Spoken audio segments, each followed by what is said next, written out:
Alden Richard update. Yan, 7 days to go. Yan, 5th anniversary na ng McDo ni Alden sa Binan Highway. Siyempre, makakasama niya dyan ang family Porterson. You know. Yan, celebration. Tapos siyempre, pabate ni Eduardo de la Cruz sa taping ng Pulang Araw. Alden, pasok. Ayan, to Solid Alden, thank you for the support. Ay, shout out. Yan, shout out. Okay. Yung mga Ayan, sa to Solid Solid Alden Alden, thank you for supporters. the support. Ay, Sama shout out. tayo dyan.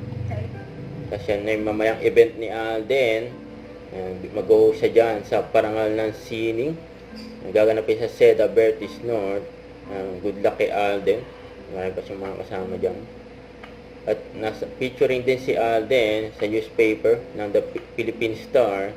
Kasama niya si Kuya Ding Dong. For Mowel Pan, you know.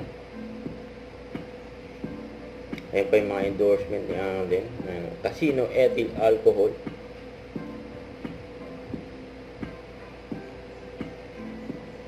Tapos mabenta rin sa Lazada ang Head and Shoulder Top 9.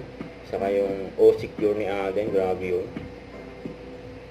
Huwag kalimutan mag-subscribe. Click ang notification bell for more update. Ito po ang Richard Reaction Vlog. Bye guys. Thank you for watching.